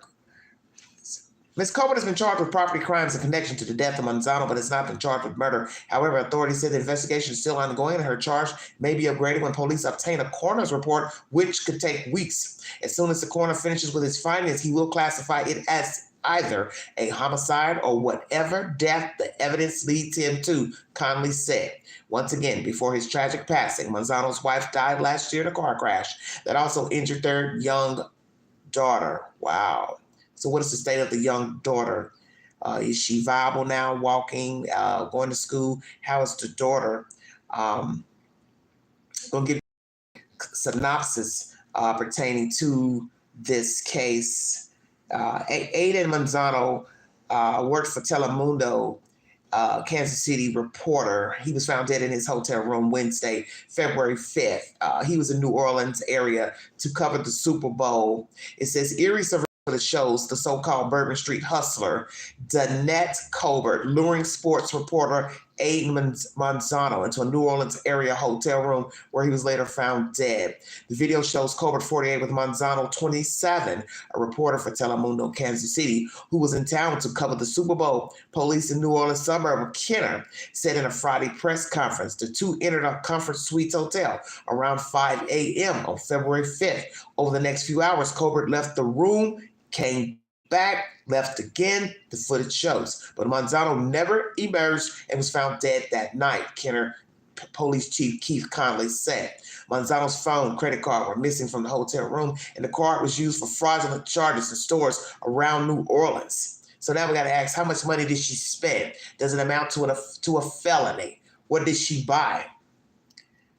Obviously, she was working alone. She didn't have a sidekick because they don't say that any other person, woman or man, was going in and out of the room with her or waiting for her outside of the said hotel. Once again, here are the pictures of the suspect, Miss Danette Colbert, in her finer moments. Got her coochie cutter short, skirt on, bosoms out, lace top, and then our victim. Condolences to the family. Lord have mercy. What a hot butter damn mess.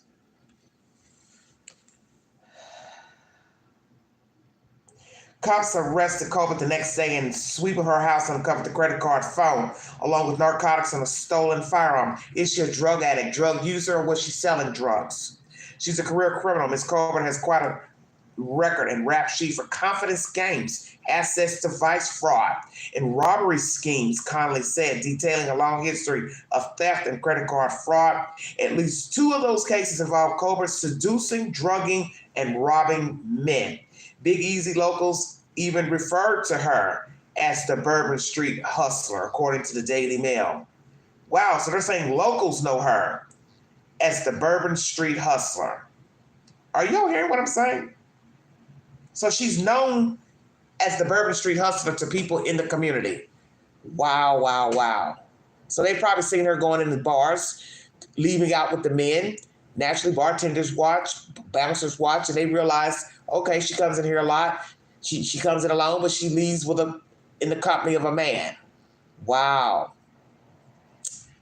And once again, Lozano and his late wife both are now deceased. What a tragedy. That's where she fucked up. Robbery's one thing, but drugging him, he didn't know what the drugs were going to do to him. So let's ask this question. Did he willingly take the drugs with her? Did he ask to get high? Because a lot of people do go out of town and they do ask people, do they know where they can find, a little hit of cocaine, fentanyl, meth? So did he ask her to get drugs, find drugs, or did she already have the drugs on her and put them in his drink and drugged him? Once again, this is an ongoing investigation, and her charge may be upgraded when the police obtain a coroner's report. Wow. We all pull from the same source, so they have the same information we have.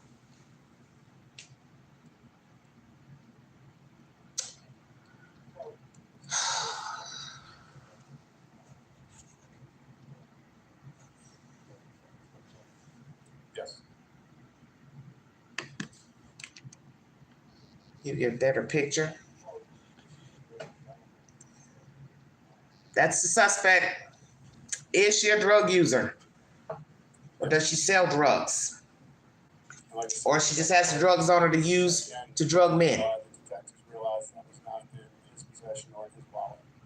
And what type of drugs did they find? They did a warrant search the background of where that credit card was, it was active. And she gave them some information to develop the suspect.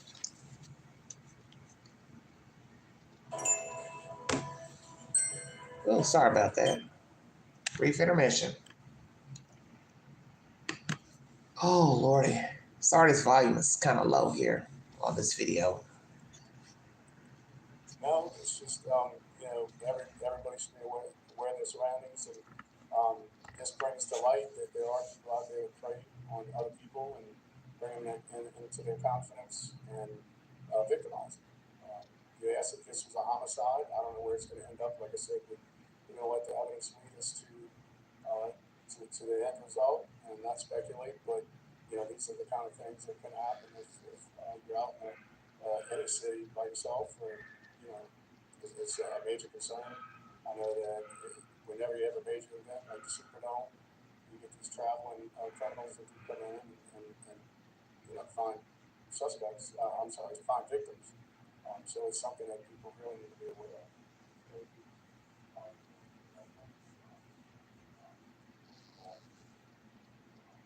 absolutely. I mean, it's a shame that this man, lost his life at all. But what could be learned from it is that these criminal acts do occur, even though it probably all occurred in New Orleans and ended up here in Kenner, a suburb, a government community in New Orleans. So you never know where these kind of criminal acts can occur. Nice little town, Kenner. Anything else? All right, thank you. And we will have updates. Like I said, I think, we've come a long way in the last 24 hours. I think we'll have a lot more information as we get it. We'll certainly let everybody know. If you're not on the email distribution list, please let Deputy Chief McCormick know. All right, thank you. All right, everybody. That's information pertaining to a Midwest reporter who went out to New Orleans to cover the Super Bowl and he never made it back because he got in the snare of Miss Colbert, Danette Colbert, and was unalive. This is a picture of the victim. Aiden Mazzano, found dead in his hotel room February 5th. Lost his wife to a car crash, Miss Ashley. That's the suspect, Danette Colbert. She's known as a career criminal, and the Bourbon Street Hustler is her name they've given her. 21 years older than him, old enough to be his mother. And here are two people now no longer alive. Wife died last year in a car crash, and Mr. Mazzano died in a hotel room, I don't know, by drugging or whatever they find. Don't know. So far, she's the only one that's being detained. There's not been an official arrest. They're waiting on the autopsy report from this gentleman here who is no longer alive, Mr. Mazzano. Lord have mercy. If only he could go back in time. I talk about this all the time on this network pertaining to people. You don't know people. And, we don't know. I doubt that she overpowered him. She probably gave him some drugs, or she already had the drugs on her. Maybe he wanted some. You'd be surprised. Many people who travel to hotels and out of town, they are, recreational users. For all we know, he could be a recreational user, and he met her and asked her, hey, where I can get a little cocaine or a little something. And she might have said, hey, yeah, I got something. So who knows? We don't know. I'm sure they were already drinking wherever they met out on Bourbon Street, because that place is known for drinking. So for all we know, she,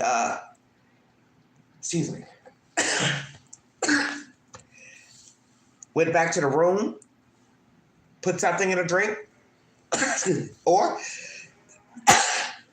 sorry about that, allergies. Or he's a user, she's a user. Maybe ask her, hey, where we can get something? For all we know, when she came out the room the first time, maybe that's where she went to get something.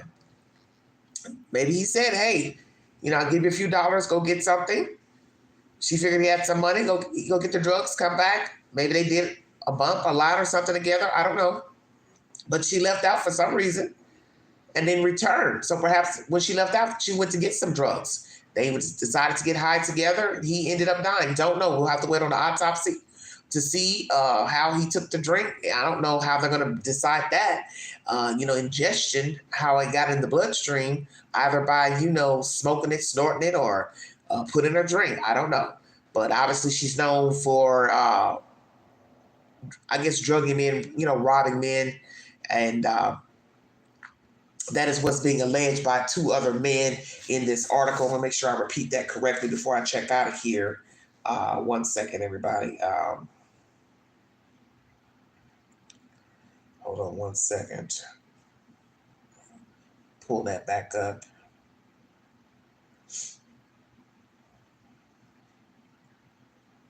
Let's see.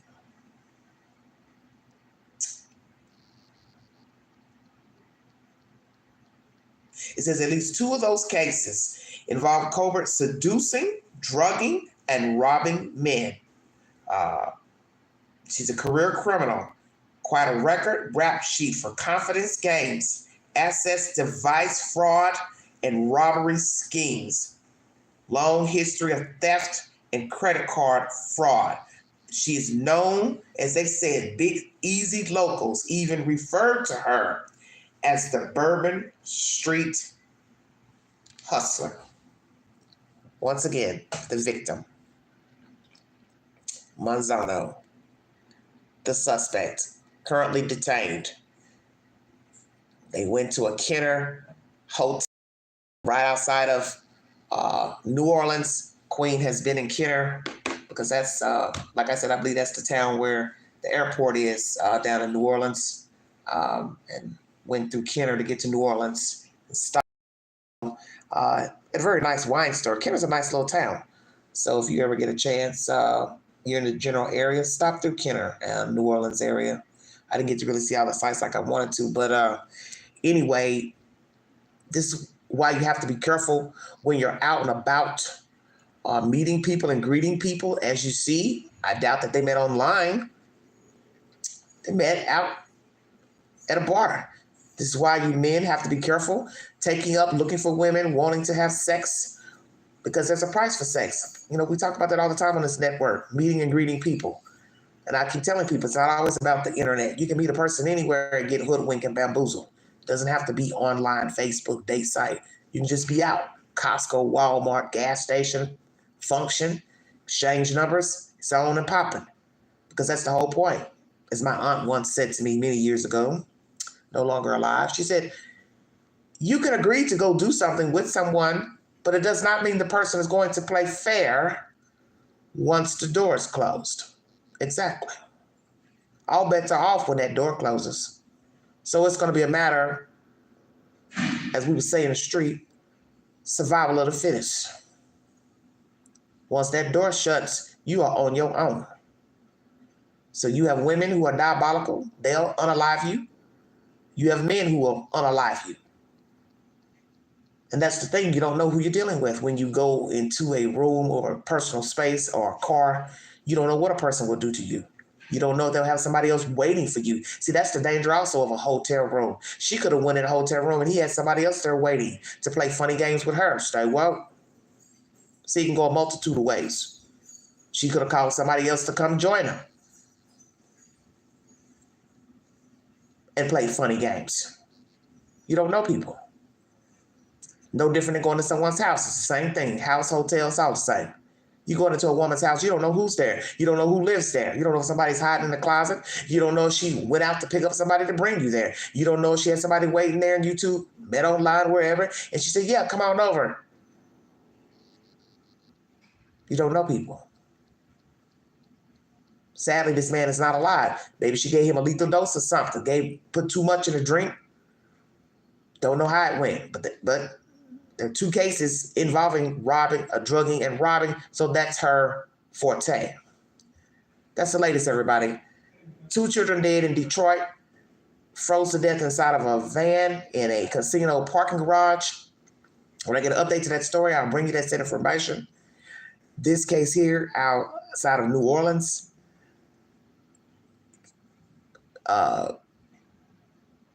reporter from Kansas City, Telemundo, Kansas City, went down to cover the Super Bowl and left dead. Wife died last year. Car wreck, car crash. He was 27, and our suspect is 48, so enough to be his mother. Shut your mouth. Known as the Bourbon Street Hustler.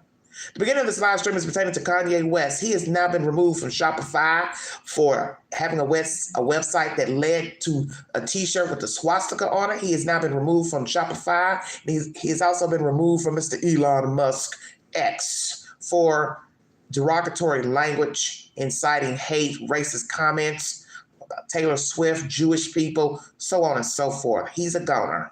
No more X, no more Shopify. Will he find IG, Facebook, Snapchat, some other form to talk a bunch of junk and racist rhetoric? Kanye got to be ashamed of himself. He's too damn old for this nonsense. He's a black man inciting hate and praising Mr. Adolf Hitler. This shows you he's a damn fool and a buffoon. And that stupid ass wife of his, she's stupid too, to be following in behind him and showing her bare butt and frontal and breasts in a mesh dress at the Grammys last week. Two buffoons together. But as they say, it takes a fool to know a fool.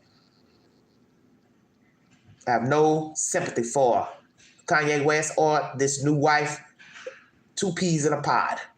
But that's the latest developments pertaining to Kanye West. He is no longer on Shopify or X. He is gone, booted. It's a wrap. Maybe he'll sit his ass down somewhere and be still. What he needs to do is go to church and find Jesus. That's where he needs to go. While he praising an old dead German, he need to go sit his ass down in the Lord's house and be still. Give praise. Get dipped in some holy water. That's what he needs. A pure baptismal. Because he's wayward. He ain't got it together upstairs. Claims to be autistic, not bipolar. Nobody cares. Nobody cares. I don't want to hear nothing about nobody being autistic. Because there's no excuse for his behavior in the past couple of years. He's a buffoon and he's an ass. And it's time for him to grow up. He's going to mess around and get himself hurt running that mouth. As we say in the street, fuck around and find out. That's exactly what's going to happen to him. Same thing with Kendrick Lamar. All of them. Y'all keep talking and gapping. Keep calling people out their names. Keep talking bad about people on social media. You're going to fuck around and find out. Just keep it up. As I said before in my content yesterday pertaining to Drake and Kendrick, however it started, I don't really care. The point is that name dropping can get you killed. And at some point, you're going to be out here going and walking down the street by yourself, just like how Kanye was walking down the street when he stole that woman's cell phone, the reporter's phone, out her hand and snatched it out her hand. Well, one day, Kendrick, you're going to be somewhere walking and somebody's going to tap you on your shoulder. And you're going to get a replay of what happened to fucking John Lennon if you don't stop running that mouth and dropping names in rap songs. You're too old for that. Too many things you can rap about. We're going to rap about another rapper. Hey, Master P told a story years ago. He says, ain't no way I'm going to rap about another dude in a rap song. Exactly. Because you're breathing the beast. You're giving the beast life by rapping about somebody else and talking junk about them. That's what people have to understand about talking about people. You're giving them life. You're giving them the clout that they want. Why are you feeding the beast? Don't feed it. That's my commentary, everybody. Like, share, subscribe, drop your comments below. Follow the Queen on the Newsbreak app. And also I'll give you an update pertaining to the airplane crash out in Scottsdale, Arizona. One person is dead, a pilot, Mr. Vince from Motley Crue. This was his private plane, and his girlfriend and her friend were on that jet that crashed into a plane that was already on the tarp. One person is deceased. I believe 3 injured. That's the latest update coming out of Scottsdale, Arizona. If you'd like to donate to this great network, $BigAngie129 Cash App. Also follow the Queen on IG, Instagram, BigSexy.71. Thank you for your time. God bless all of you. We'll try to bring you an update later tonight pertaining to Megan Boswell. She stands accused of murdering her 15-month-old daughter back in December of 19 or November 2019. Baby was discovered March of 2020. I will bring you that said information. Update pertaining to trial today, day 6. Thank you for your time. You have been listening to the Vault XL. Have a wonderful week, everybody.